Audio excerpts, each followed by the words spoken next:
Chapter 5. I go to Bristol. Dr. Livesey went to London to find another doctor to look after his patient while he was away.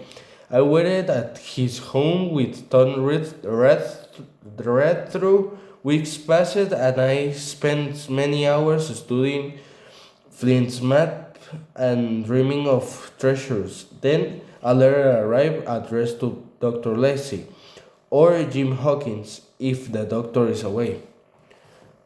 Dear Lipsy, I do not know whether you are at home or in London, so I'm sending copies of this letter to both places.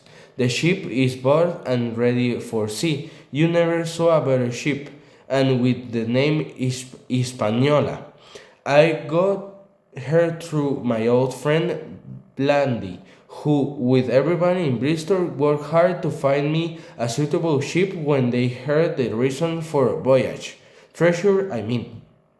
Dr. Livesey won't like that, I say to Tom Return. The squirrel been talking I read on. I wanted a crew of 20 men, as we may meet pirates of enemy ship or enemy ships. But I had the greatest difficulty finding six. Then good fortune brought me the very man that I needed. I met the man quite by accident, and we began a conversation. I learned he was an old seaman who kept an inn, and he knew all the seamen in Bristol. The poor man has lost his health and on shore and wanted to get work as a cook and go to sea again. I feel sorry for him and employ him immediately to be the ship's cook. Long John Seaver, he is called, and he has lost a leg fighting of his country. Well, sir, I thought I had only found a cook, but it was a crew I had discovered. Between Silver and myself, we got together a crew of the toughest seamen you can imagine. I am in wonderful health, but I shall not enjoy a moment until my ship goes to the sea.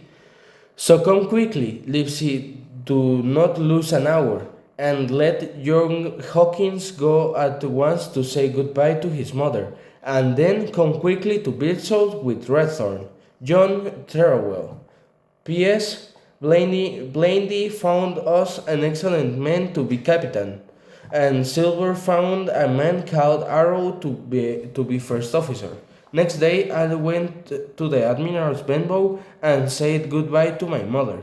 I was sad to leave, but when read through and I began our journey to Bristol, my thoughts turned to the voyage and the search for treasure.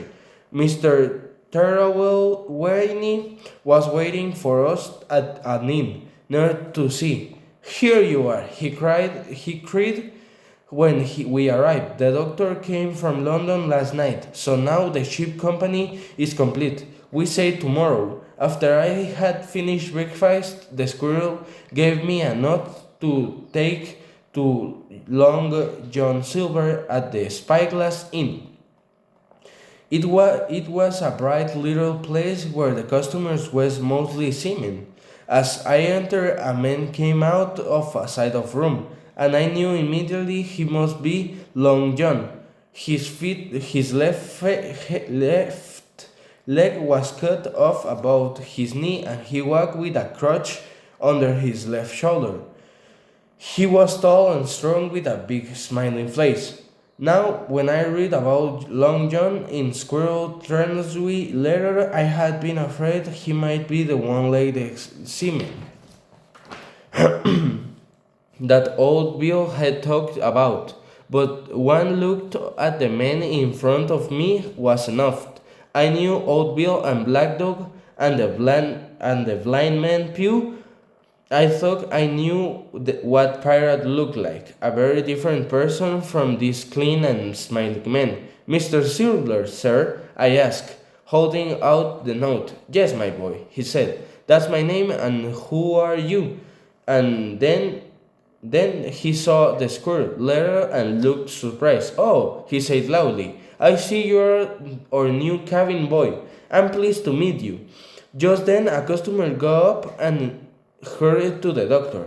I recognized him as the man with only three fingers on his left hand, the one who had come to Admiral Benbow. "Stop him!" I shouted. "It's Black Dog." "I don't care who he is," said Silver. "He hasn't paid for his drinks. Run and catch him, Harry." A man jumped up and ran after Black Dog. What was his name?" asked Silver. "Black what?" "Dog, sir," I said. "Hasn't Mr. Turnbull told you about the pirates? He was one of them." "A pirate? I didn't know that." And Silver, said Silver. I saved him before, when he came with a blind man." "That was Blind Pew, another pirate," I said. "That was his name," said Silver. I watched the sea cook carefully, but when the man Harry came back without the pirate, Silver seemed angry, and I believe he was. He was. "I will come with you to tell Mr. Trevelyan what's happening," he said. "This is a serious matter." As we walked back, Silver told me many interesting things about the ships that we passed. I began to think he was going to be a good companion to have when we were at sea. When we got to the inn in Squirrel and Dr. Lipsy were there, Long John told them about Black Dog, saying, That that was how it was, wasn't it, Hawkins?" And I had to agree. We were all sorry about Black Dog getting away, but there was something we could do. "All the crew must be on board by 4 o'clock this afternoon," Tharaway told Long John. "Right, sir," said the sea cook, and he left us to return to his inn. "Tharaway," said Dr. Livesey, "I don't always think you find the best men, but I will say this. John Silver seems a good man. Now let's go and see the ship."